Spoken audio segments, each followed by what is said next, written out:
안녕하십니까? 김명수 성경연구 시간입니다. 오늘은 출애굽기 3장에 나오는 모세가 하나님께 당신의 이름을 무엇이라고 전할까요? 라고 하는 것을 기점으로 시작하겠습니다. 그래서 오늘 제목은 Yahweh and Jesus Christ, 또는 우리말로 야훼와 예수 그리스도에 관한 말씀을 공부하도록 하겠습니다.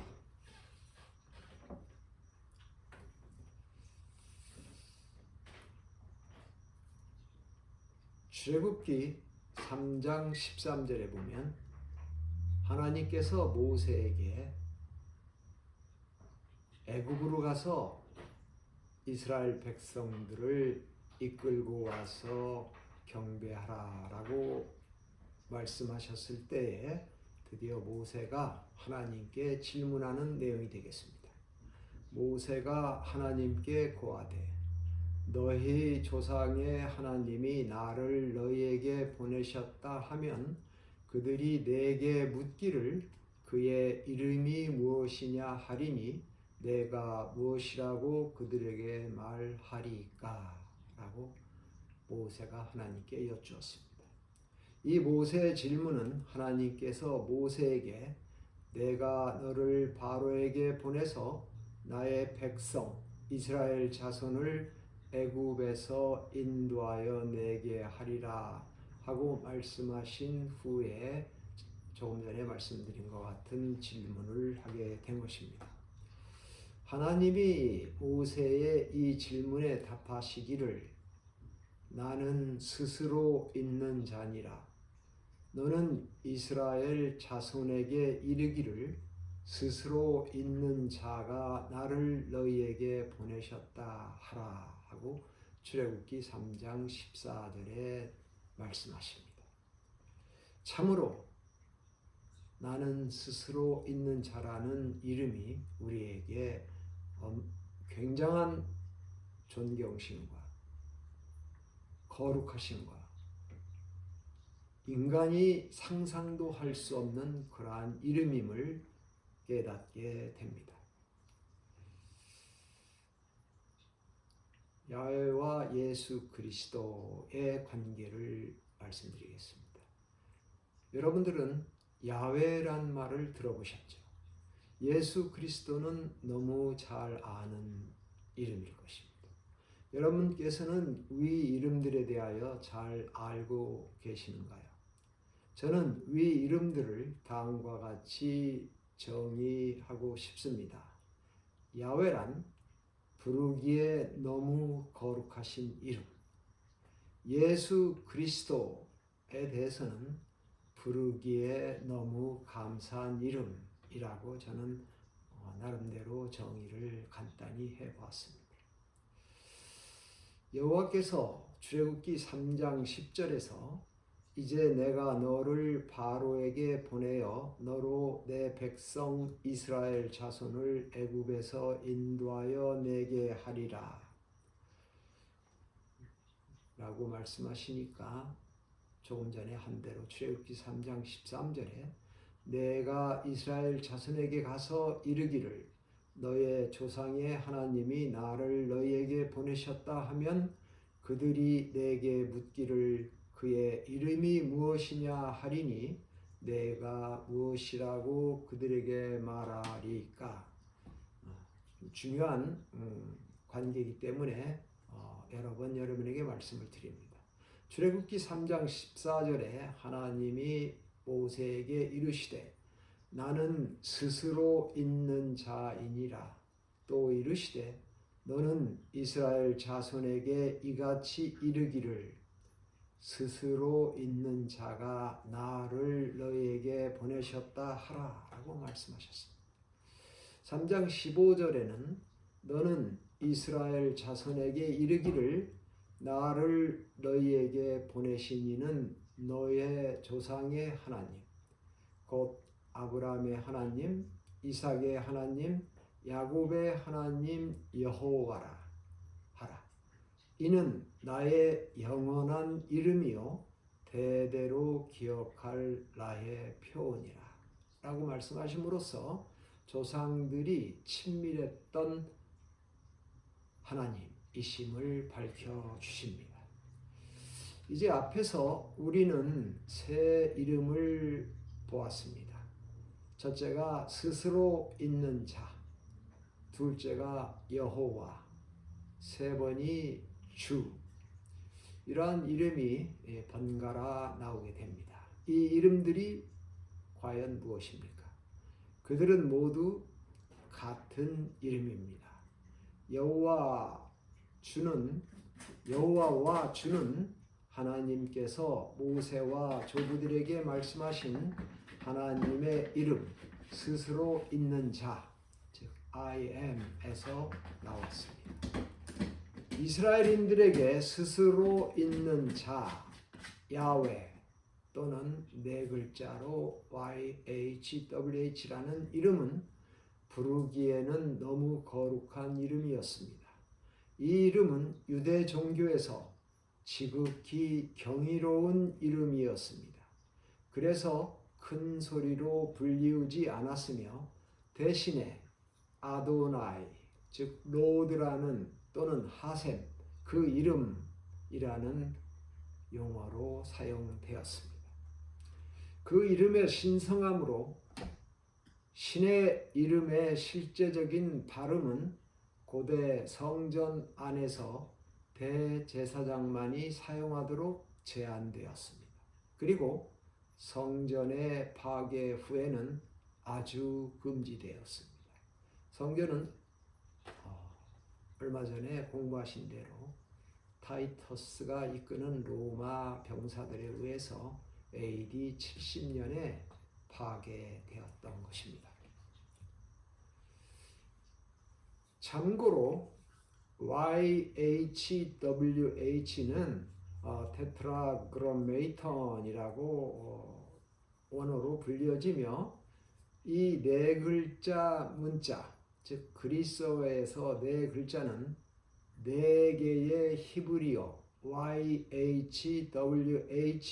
번역되는 네 글자를 말하며 히브리 성경에서 하나님의 신성한 이름이 됩니다. 이 네 문자는 히브리 글자 YHV 그리고 H, 그래서 야드, 해, 베브, 해의 네 글자로 구성됩니다. 네 글자라는 건 테트라그라메이턴이라고 하는데 자체의 의미는 그리스어의 테트라, 즉 넷이라는 그러한 뜻과 그레마, 글자에서 나온 것입니다. YHWH의 네 개의 자음들은 라틴어 알파벳에는 JHVH로 음역되었는데, 그러니까 여호와는 야훼의 라틴화된 이름입니다. 라틴어에는 없는 자음 글자를 라틴어에 있는 같은 발음의 글자로 만든 것이 JHVH고 야훼 또는 여호와라고 발음을 시도하였습니다. 정확성이 의심되었으나 근련에 사우디아라비아 반도 서북단 이스라엘이 광야 생활하던 곳의 바위에서 야훼 YAHWEH라고 모음이 삽입된 글을 바위에 새긴 것을 발견함으로써 그 발음이 맞다는 것이 입증되기도 하였습니다. 야훼, 즉 YHWH는 조부 시대에서도 사용되었던 이름인 것을 우리가 알 수 있습니다. 왜냐하면 야훼, 즉 스스로 있는 자는 새 이름이 아니며 알려지지 않은 이름도 아닙니다. 그 이름은 창세기에서만 160회 이상 나타난다고 합니다. 실례를 들면 모세의 어머니의 이름은 요게벳인데 여러분들이 아시죠? 그 의미는 야훼는 나의 영광이다 라는 뜻이라고 합니다. 그러니까 이스라엘 백성들이 조부 시대에도 그리고 에집트에서 종살이 할 때에도 야훼 하나님의 이름을 알고 있었다는 증거가 되겠습니다. 모세와 이스라엘은 야훼의 이름을 이미 알았으며 하나님께서 그들에게 이미 알고 있으며 갖고 있는 이름을 주신 것입니다. 하나님께서는 그들에게 새 것이 아닌 조부들의 믿음으로 돌아가라는 뜻으로 야훼라는 이름을 말씀하신 것이라고 볼 수 있습니다. 영어로는 I am who I am 이라고 대답하셨는데 우리 한글 성경에는 스스로 있는 자라고 번역되어 있죠. 스스로 있는 자의 이름 안에는 하나님은 완전히 독립적이다라는 사상이 내포되어 있습니다. 즉, 그분은 당신의 생명이나 존재에 아무 것에도 의존하지 않으십니다. 여러분들께서 이사야 40장 28절과 요한복음 5장 26절을 참고해 보시면 이해가 더 잘 될 것입니다. 스스로 있는 자, 신학자들은 때로 이 특성을 자존성이라고 부릅니다. 이는 하나님은 누구도 무엇도 필요하지 않는다는 의미입니다. 생명이 그분 안에 있는 것입니다. 하나님은 영원 불변하십니다. 엄밀히 말하여 하나님의 어휘에는 과거나 미래가 없다고 할 수 있고 단순히 존재하는 것뿐이라고 말할 수 있습니다. 스스로 있는 자에 내포된 본질적 개념에는 하나님은 우리가 필요의 시간에 부족한 모든 것이 되신다는 의미입니다. 스스로 있는 자는 우리의 필요를 충족시키기 위해서 우리가 우리의 빈칸을 채우라고 초청하시고 계십니다. 오늘 야훼의 이름의 의미 못지않게 중요한 것이 신학자들이 스스로 있는 자에 대한 7번 설명, 영어로는 Seven I Am Statements by Jesus Christ라는 해설이 넬슨스 뉴 킹 제임스 버전 스터디 바이블에 나와 있는데 너무나 좋은 말이고 아름다운 말이기 때문에 제가 그것을 인용하여 해설해 드리면서 그곳에 나와 있는 나는 무엇이다 라고 하시는 예수님의 말씀 외에도 왜 그 말씀을 하셨는가가 뒤에 계속되기 때문에 그 말씀까지 여러분들에게 같이 말씀드리고자 합니다. 그로부터 약 1500년이 지난 후, 즉 야훼라고 이름을 모세에게 알려주신 후 1500년이 지난 후 예수 그리스도께서 이 땅에 오셔서 스스로 있는 자가 무슨 의미인지 그들의 조부들이 듣고 알았던 그 이름을 사용하시면서 당신 자신에 대하여 말씀하셨습니다. 사람들에 의해서 예수는 누구인가, 하나님은 누구인가라는 많은 설명과 이름들이 있지만 하나님께서 스스로 이름을 밝히신 야훼, 아주 중요한 것입니다. 그리고 예수님께서 나는 누구다 라고 7번 말씀하신 이 말씀들은 예수님께서 직접 당신을 설명하신 참으로 귀중하고 정확한 말씀들이기 때문에 우리 성도님들에게는 가장 중요한 말씀이 아닐까 생각합니다. 하나님께서 나는 스스로 있는 자라고 선언하신 후 그 이름, 스스로 있는 자는 가장 고귀한 이름이 되었으며 히브리인들에게 그 이름은 부르기에 너무 거룩 거룩한 이름이었습니다. 그런데 그들 앞에서 예수께서 똑같은 이름을 당신에게 적용하시었습니다. 첫째가 나는 생명의 떡이니입니다. 영어로는 잘 아시는 대로 I am the bread of life가 되겠습니다. 요한복음 6장 35절, 41절, 48절, 51절에 반복해서 나오는 말씀입니다. 예수께서 5,000명을 먹이신 후 사람들이 더 많은 떡을 요구하며 하신 말씀입니다. 그리스도께서는 영적 생명의 떡을 주시기를 원하시나 사람들은 육신을 위한 떡만을 원하므로 답답한 심정에서 하신 말씀입니다. 그리스도께서 제공하시는 영양과 만족은 항구적인 것입니다. 예수께서 가라사대 나는 곧 생명의 떡이니 내게 오는 자는 결코 줄이지 아니할 터이요 나를 믿는 자는 영원히 목마르지 아니하리라. 바로 이 말씀을 하시기 위해서 나는 생명의 떡이라고 말씀하셨습니다. 두 번째로 나는 세상의 빛이니라 라는 말씀을 요한복음 8장 12절에 하셨습니다. 초막절 잔치 동안에 일어난 이 잔치에서는 성전의 여인의 뜰에는 가지가 달린 촛대에 불을 켜놓습니다. 이것은 이스라엘 사람들에게 그들의 조상들이 사막에서 방황할 때에 그들을 인도하였던 불기둥을 상기시켜 줍니다. 불기둥이 빛을 비추어서 어둠을 물리치고 하나님께서 항상 인도하시고 밝게 빛내주신다는 광야 생활을 떠오르게 하는 말씀입니다. 나는 세상의 빛이니라.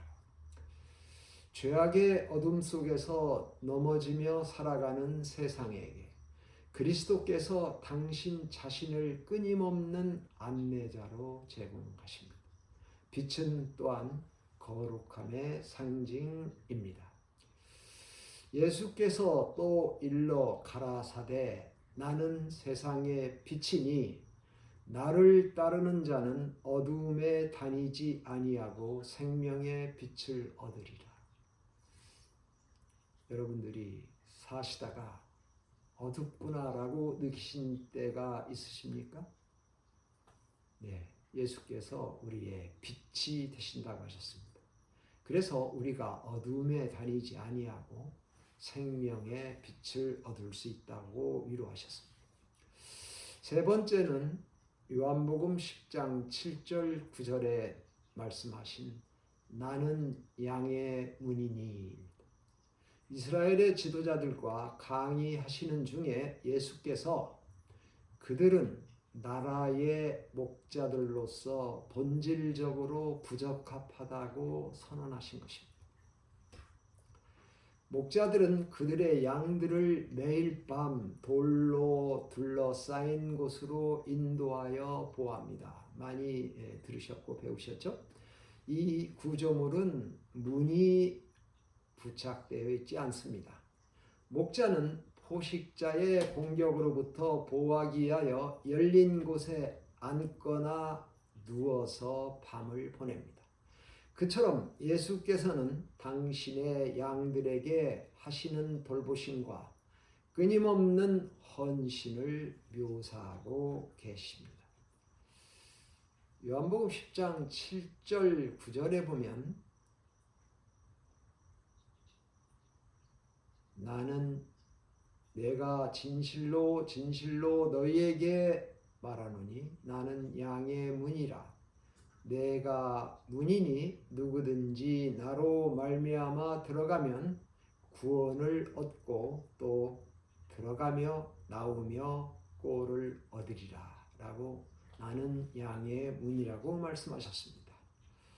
들어가고 나오며 꼴을 얻으리라 라고 말씀을 하셨습니다.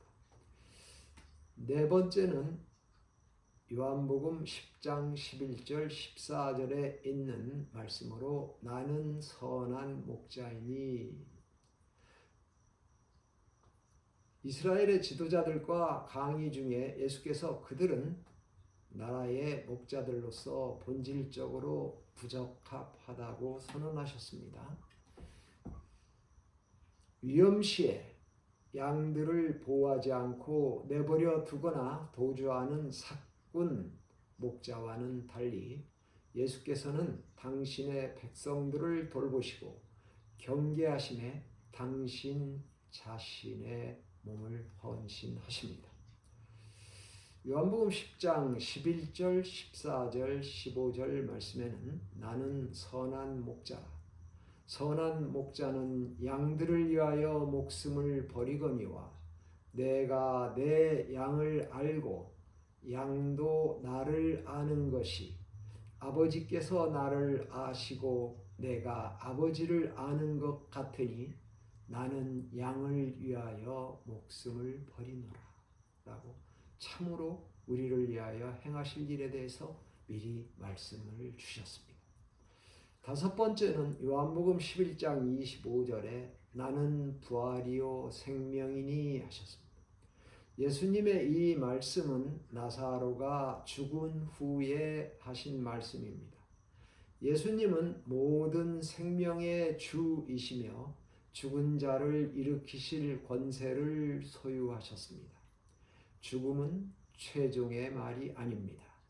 그리스도 안에 있는 모든 사람들은 영원히 살 것이기 때문입니다. 우리 한국 사람들의 말 중에 한 번 죽지 두 번 죽나 라고 용감한 말처럼 하는 말이 있는데 절대적으로 틀린 말입니다. 한 번만 죽고 구원받는 사람도 있지만 세상의 거의 모든 사람들은 두 번 죽게 됩니다.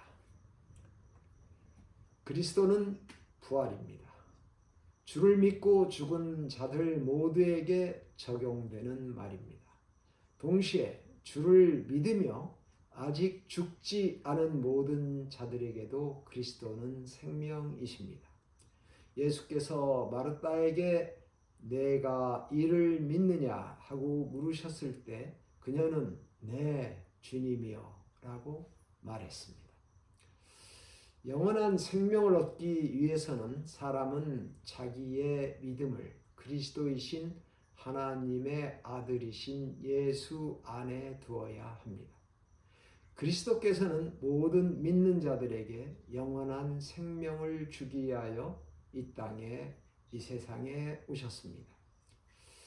요한복음 11장 25절 26절에 말씀하시기를 예수께서 가라사대 나는 부활이요 생명이니 나를 믿는 자는 죽어도 살겠고 무릇 살아서 나를 믿는 자는 영원히 죽지 아니하리니. 얼마 전 제 성경 연구에서 재림의 때와 세상의 종말에 관하여 말씀드렸는데 이 세상이 정말 예수님께서 언제 오실까에 대하여 아무도 알 수 없고 하나님께서만이 알 수 있다라고 예수께서 말씀하셨는데 징조를 봐서 진화 과학자들과 기상학자들이 이 지구의 삶의 운명에 대해서 말할 때에 지금으로부터 50년 내지 60년 전후 정도라고 말하는 것이 일치되는 것을 여러분들에게 알려드렸습니다. 저도 상당히 동감하고 있습니다. 그래서 지금 10대나 20대의 하나님을 잘 믿는 우리 청년들은 예수님을 살아서 맞이할 수, 죽음을 맛보지 아니하고 살아서 영원히 살 수 있는 놀라운 은총도 받을 수 있다고 생각합니다. 여섯 번째로 나는 길이요 진리요 생명이니 이 말씀은 예수께서 요한복음 14장 6절에 하늘에 대해 말씀하셨을 때에 제자들이 그 말씀에 대해 어리벙벙하며 혼동함으로 예수께서 하신 말씀입니다. 예수는 아버지께로 가는 한 길이며 유일한 길입니다. 그는 모든 진리의 원천이며 하나님에 대한 모든 지식의 원천입니다. 예수께서는 영적으로 죽은 사람들에게 바로 그 하나님의 생명을 제공하십니다. 요한복음 14장 6절의 말씀을 다시 보면 예수께서 가라사대 내가 곧 길이요 진리요 생명이니 나로 말미암지 않고는 아버지께로 올 자가 없느니라. 너희가 나를 알았다면 내 아버지도 알았으리로다. 이제부터는 너희가 그를 알았고 또 보았느니라 라고 말씀하셨습니다. 마지막으로 7번째 요한복음 15장 1절 5절 말씀입니다. 나는 참 포도나무요. 예수께서 체포당하시는 그날 밤 다락방에서 제자들에게 친밀한 강의를 하시는 가운데 하신 말씀입니다. 참으로 여러 가지 말씀을 제자들에게 친절하게 자세하게 말씀하셔서 제자들이 어려움을 겪지 않고 모든 일들을 잘 해결할 수 있도록 도움을 주셨습니다. 구약 성경에는 이스라엘을 하나님의 포도나무로 언급하신 말씀이 많이 있습니다. 예를 들면 시편 80편 8절, 이사야 5장 1절부터 7절, 에스겔 15장, 호세아 10장 1절들에는 그렇게 언급하신 말씀들이 많이 나와 있습니다. 나는 참 포도나무요. 그러나 이스라엘이 열매를 맺지 못하므로 예수께서 하나님의 계획을 성취하시기 위해 오셨습니다. 우리 자신을 그리스도께 접착함에 의하여 우리는 주님의 생명을 우리 안에 그리고 우리를 통하여 흐르게 할 수 있습니다. 그리하면 우리는 아버지를 영예롭게 하는 과일을 맺을 수밖에 없는 것입니다. 이 비유에서 아버지는 정원사이십니다. 요한복음 15장 1절 4절에는 내가 참 포도나무요 내 아버지는 그 농부라. 내 안에 거하라. 나도 너희 안에 거하리라. 가지가 포도나무에 붙어있지 아니하면 절로 과일을 맺을 수 없음같이 너희도 내 안에 있지 아니하면 그러하리라 라고 말씀하셨습니다. 참으로 신앙생활을 주님을 믿는 자들에게 중요한 신앙의 태도이고 길이라고 하겠습니다. 요한복음 15장 5절 7절에는 또 말씀하셨습니다. 나는 포도나무요 너희는 가지니 저가 내 안에 내가 저 안에 있으면 이 사람은 과실을 많이 맺나니 나를 떠나서는 너희가 아무것도 할 수 없습니다. 뭔가 열심히 보람있게 의미 있는 일을 하시고 계십니까? 하시기를 원하십니까? 그 비결이 바로 예수 안에 있으면서 거하면서 하는 것입니다. 너희가 내 안에 거하고 내 말이 너희 안에 거하면 무엇이든지 원하는 대로 구하라. 그리하면 이루리라. 참으로 우리에게 좋은 복이 되는 말씀입니다. 이것으로 야훼에서 스스로 있는 자 I am이라는 거룩하신 하나님의 이름을 너무나 존경스러워서 부르기도 제한했던 이스라엘 민족들에게 그 그 이름을 인용하시면서 7번의 중요한 말씀으로 예수님께서 이스라엘 백성들 앞에서 나는 무엇이다 라고 선포하셨습니다. 이 말씀들은 읽고 들을수록 예수님의 정확한 정체성, 그리고 왜 이 땅에 오셨는가, 우리를 위하여 무엇을 하러 오셨는가를 밝히 알 수 있는 참으로 소중한 말씀들입니다.